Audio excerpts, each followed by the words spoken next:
Hello, everybody, and welcome to another edition of Let's Talk ETC. This is the 50th Let's Talk ETC episode, and I'm happy to have Alex Tsankov as my guest for this special 50th episode. He's going to talk about his Dapp Direct ETC website, as well as share his thoughts on the Ethereum Classic community. So welcome, Alex. Thanks so much for having me, Chris. Yes, so you approached me and you you had your thoughts on ETC and your services that you were working on, and you obviously had a lot of passion for this community. So why don't you tell us a little bit about your background, career-wise, education-wise, if you like, and then also how you got interested in Ethereum Classic. Sounds great. So a little bit about me. I've been a cryptocurrency enthusiast since around 2012. I started out with Bitcoin, and I was very interested in Bitcoin throughout college. And then around 2015, I started learning about Ethereum. And I remember I went to a hackathon in Las Vegas. It was called Money 2020. And this was around 2015 or 2016. I don't remember exactly. But they had a hackathon prize where you could try to build something on top of Ethereum. And unfortunately, it was being offered by IBM. And they said that the only way to be eligible for that prize was if you built it on top of IBM's Bluemix platform. And it didn't work at all. So I kind of left that hackathon with the assumption that Ethereum was completely broken and it wasn't really going anywhere. And I just sort of forgot about it until the DAO came out. And there was a lot of talk about the DAO. And that was when I actually really started getting interested into what the possibilities of smart contracts were, because it wasn't quite clear to me how you could use them. And when the DAO sort of came about, I was very excited. The DAO was hacked. I really didn't understand at the time what Ethereum or Ethereum Classic really meant. I was just kind of interested. I pretty much just followed Ethereum at that point because that was where the majority of the development resources were. And I was sort of coming up as a developer in that time, and I was just going to go for the path of least resistance. So after that, I got a job. I moved out to New York. I got a job working at a Bitcoin USD exchange called ItBit. And that really taught me a lot about sort of how the market worked and really what operates behind the scenes for these massive exchanges, and really understanding what exactly you're looking at when you're looking at CoinMarketCap and you're going through all of these exchange lists and trying to assess these different exchange platforms. So along the same time, though, I started a consulting business where I've been working on a variety of Ethereum applications on the Ethereum blockchain, some of the biggest ones being EasyCDP, Silverwire, a variety of different applications in the MakerDAO ecosystem. And that's sort of where I was until about 2 months ago, where I kind of had this realization that the Ethereum blockchain currently is incredibly bloated. It's so difficult to get any attention for your applications. And because of the incredible gas costs right now, it's incredibly expensive to get new users to use your apps. So right. That was my first sort of moment of like thinking about it. And then I thought, all right, well, where can I deploy my applications in that case that can get around those issues? And this was when I started hearing about the Coinbase listing Ethereum Classic. So then I really thought, okay, now it's easy for my users to be able to take their ETC and turn it into dollars, which is really what most people are thinking about when they're interacting with dApps. So Consensus supporting ETC was a big significant event for you to take ETC more seriously. Now, another thing that you said that caught my attention was you said you worked for ItBit. You might be amused to know that several years ago I applied for a job at ItBit, and during the interview I asked innocently the question of what's the point of private blockchains? And I guess the fact that I didn't know the answer to that question, or I was wondering what the answer was, the interviewer, he immediately left and said, you don't have enough blockchain experience So so it's kind of, I guess, impressive. You had a more impressive resume than me than back years ago that you were able to get a job with ItBit. Well, that's so funny that you mentioned that, because that was actually what I turned to. I really thought that private blockchains were going to be the solution to a lot of the scalability problems that we have. I still am very interested to a certain extent with things like proof of authority and a lot of the side chains. But really, I've come to the realization that private blockchains, as they're defined by most companies nowadays, they're just glorified databases. They really don't have any of the properties that make blockchains interesting. Right. And then another thing you mentioned was that you were trying, for this event, you were trying to build an application on IBM's Bluemix platform. Now, I thought that they were only supporting Hyperledger.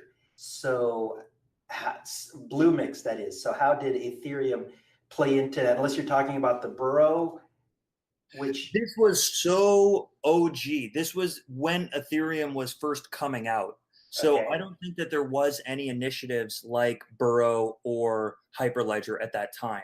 And they were exclusively supporting Ethereum. I see. Okay. All right.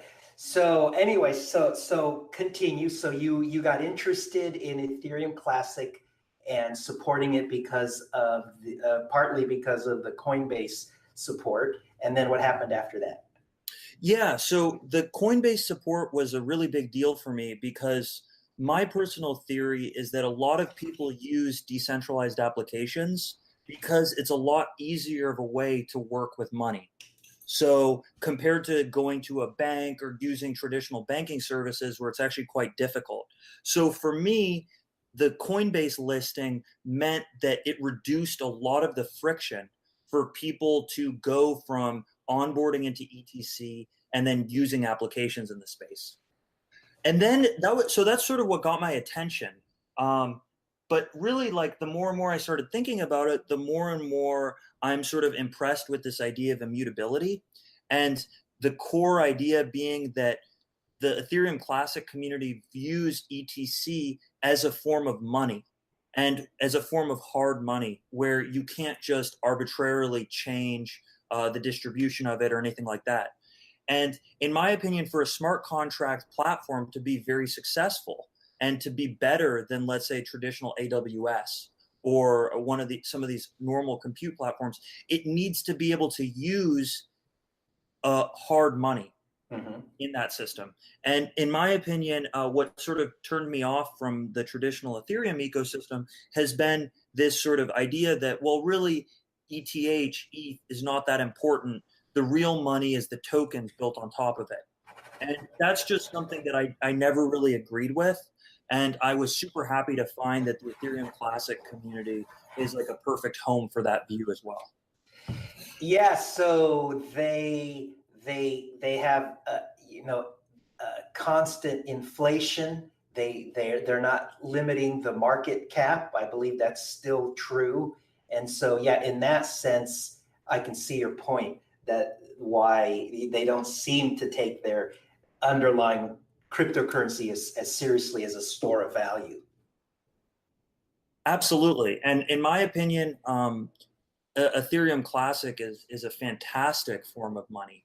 And in the same way that, like, there's a relationship between gold and silver, where silver has value partially because of its industrial uses and the ability to use silver for different processes, like chemical processes. I think that I see Bitcoin and Ethereum Classic having a similar sort of relationship, where Ethereum Classic is also considered hard money, but its value comes as well from industrial use, which is the running of smart contracts. Right. So do you think the fact that the fees, the gas price on Ethereum Classic is lower, do you think that will be a selling point and attract people to port applications or write applications for Ethereum Classic? Absolutely. I definitely think that will be. And that was sort of what attracted me a lot at the beginning too, is that if you're showing your decentralized application to somebody who may not be in the crypto space, they don't really want to ever pay. They don't understand the concept of, oh, you have to pay $5 to use my application right now.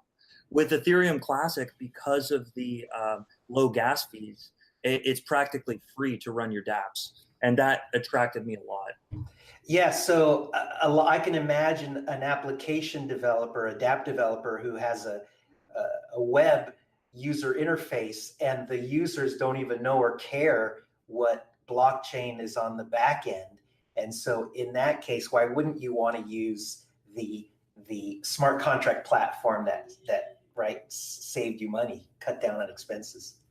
Absolutely, absolutely. And also that when you do get it into your account, it is money on its own right. Like it's valuable. You know that there's a finite amount of it. You know that the value is going to be consistently trending up. So I think that that's a really good selling point. Right. And so have you, I think you had mentioned you've done some work porting dApps from ETH to ETC. Did I understand you correctly? Yeah, so this is definitely something we could maybe chat about on a different episode, but Okay. I'm associated with the P3C project, which was actually a fork of the P3D contract on Ethereum to Ethereum Classic. And there's sort of a lot of crypto economics that kind of go into like what exactly was changed there. But sort of the short of it was that basically removing a lot of the administrative functions that existed on the Ethereum one and making it so that the Ethereum Classic one was entirely autonomous. So there's no ability for an administrator to change state at all. Why don't you just briefly, if possible, give like, a few sentence description of P3C then? Yeah, so P3C is a continually evolving project that, I guess the shortest summary of it would basically be rewards points for the internet.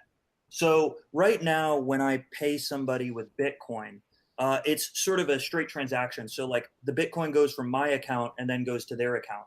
And that's the end of it.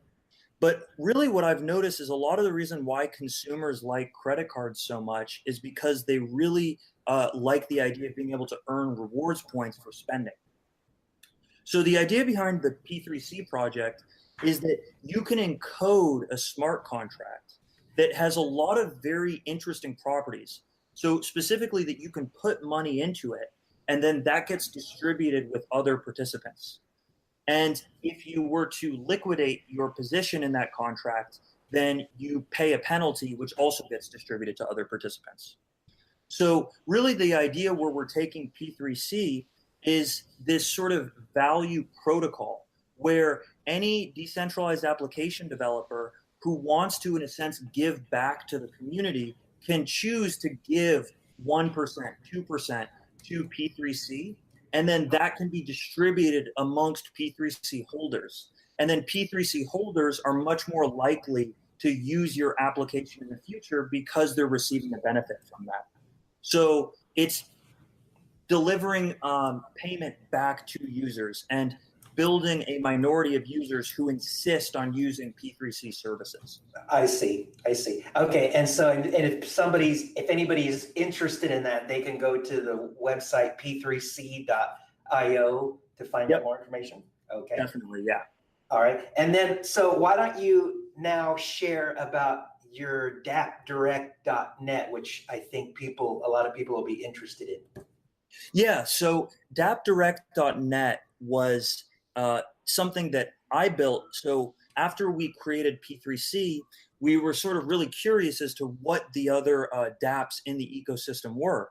And we were looking originally at Gas Tracker and trying to build on top of Gas Tracker, but that wasn't really giving us the insight into what was happening on the Ethereum Classic network. So the idea behind Dapp Direct is to provide a very quick snapshot of what dApps are getting used on the Ethereum Classic blockchain and how much volume are they doing and how many users do they have. So that at any moment, someone who is, let's say, on the internet and is curious, oh, well, who's using ETC right now? What's new on the ETC blockchain? They can go to dappdirect.net and just immediately see what's going on. Okay, so in that sense, it's kind of, yeah, kind of like a Dow Jones index, or it just kind of gives you the temperature or the weather report, or kind of a sense of what's going on at that point in Absolutely. time. Absolutely. And, so I personally have been investing in crypto quite a lot on the side. And for me, resources like Dapp Radar were incredibly important from a fundamentals perspective, because if you're going to be investing in projects, you want to know how many users do those projects have, how much volume are they doing, especially if they charge fees. Right. So Dapp Direct is a really good resource for people that are potentially considering investing in applications, to be able to look at them and kind of see how they're being used. And if somebody has a DApp running on ETC, I presume they can go to the website dappdirect.net and register that DApp, or is that, how does that work? That you find new Yeah, DApp? so the way that it works is that you can actually submit a pull request to our JSON file, Mhm. JSON index. And the idea is that right now, it's sort of like a benevolent dictator model where, I'm the one that has total control over what shows up on Dapp Direct. But I don't want that to be the case. I want it to be an open source GitHub repo where the community can basically submit dApps to it. And then community members can look at the dApp and say, okay, is this something legitimate? Is this pointing to a scam? Is this contract even exist right now? Is this the right contract? And a variety of things. But for right now, if you want to get your dApp listed, you just simply, there's a link at the top of Dapp Direct that says submit your dApp now, and that'll bring you to the GitHub repo. And you just make a pull request. You just read the README, and it'll tell you how to make a pull request. Okay, sounds good. And then I noticed at the bottom of dappdirect.net, there was a button for exchange instantly. Do you, within a Saturn wallet, do you kind of want to elaborate on, and then it says to disable MetaMask while using, can you elaborate on what's going on at the bottom Yeah. of the website? So this is sort of the big thing right now, and I think that the entire Ethereum Classic community owes just an incredible debt of gratitude to what the Saturn team has been doing. So it's called Saturn DAO, and what they did was they created a fork of MetaMask that allows you to interact reliably with the Ethereum Classic blockchain, and that's called Saturn Wallet. So right now, the majority of users who are interacting with dApps are doing it through Saturn Wallet. Okay. And in order to install Saturn Wallet, you download the extension, and you have to make sure that that MetaMask isn't running at the same time, because they can conflict and cause issues. And so so if I understand you correctly, with Mhm. Saturn Wallet, it just makes it so much easier once you have that extension to transact in ETC. Yes. Okay. Okay. And Yeah. so that might enable things like tipping, really convenient tipping, and other micropayments.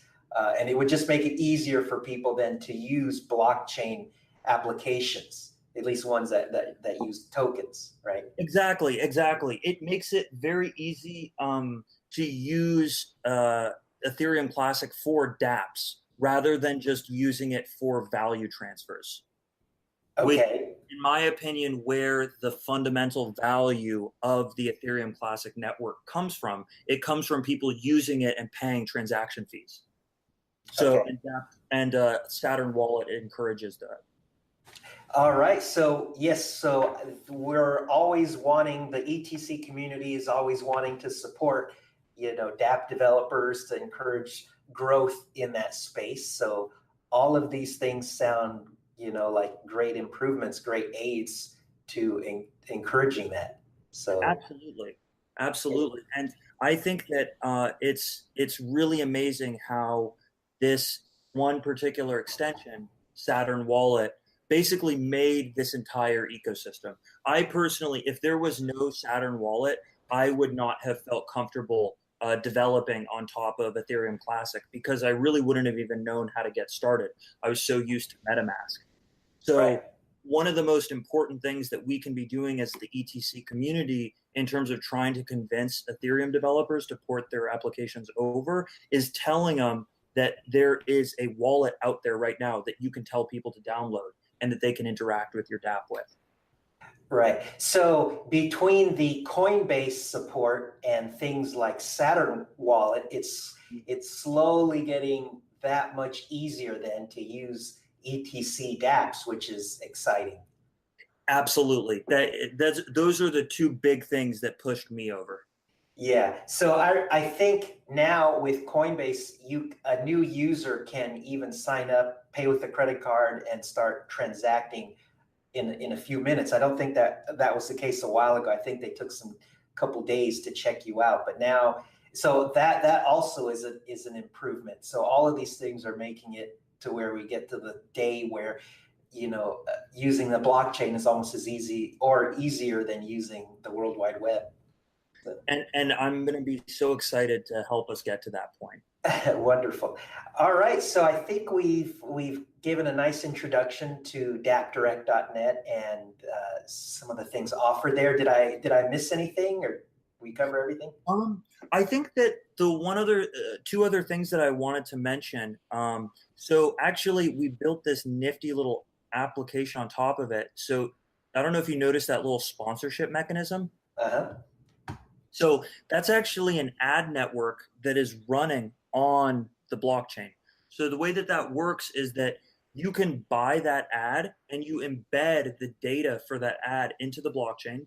And then we have a node that is always scanning that smart contract. We'll pull the data out of it and then post that to the website. So what that means is that you can access this advertisement without even needing to have Saturn Wallet or any connection to the Ethereum Classic network. And the reason why this is important is because, in our opinion, the value of ETC isn't in hosting the data, it's in handling the payments. So we try to keep as much of our data off-chain as possible and try to do the payments on-chain. So this is a system then to assist businesses with internet ads. Is that just that? Exactly. And currently we keep the price very, very low. It's 0.01 ETC to post an ad there. And really the idea is that if you're a new Dapp developer and you want to get the community to know about something that you've created, this is a really easy way to broadcast to the community, which is so important in my opinion, because as someone who's developed a lot of dApps myself, there's the worst feeling is when you spend a lot of time building something and then nobody uses it. So we really want to try to solve that problem. Right. Good. So, all right. So have we covered everything now? I think, and one final thing as well. So if you noticed at the bottom of the page, there's this little thing called Money Button, which is a really new way of paying online. And it was just launched about a week ago. And I'm not going to say exactly what it is, but if you have a MetaMask or a Saturn wallet installed in your browser and you do swipe the money button, there will be a very interesting little cross-chain thing that happens. I'm not going to say what it is, but I'm going to leave it for people to be surprised. Okay. All right. Well, thank you, Alex, for talking with me today. And I appreciate all the things you're doing and your support for the Ethereum Classic system and community. Thanks so much, Chris. All right. So take care. Bye-bye. Oh, should I give my contact information? Yeah, go ahead and say it. You can. Yeah. So if anybody wants to get in contact with me, they can reach out to me on Telegram. My username is ANTSANKOV. And if they want to reach out to me via email, it's the same name @gmail.com. Right. And really, if you need any help, you have any ideas for Ethereum Classic dApps, or you just want to chat about it, I mean, please shoot me any questions you have. I'd love to hear what people think. All right. And I'll also put that in the metadata of the show. So, all right. Yep. All right. Thanks again, Alex. Thanks for having me on, Chris. All right. Bye. Bye.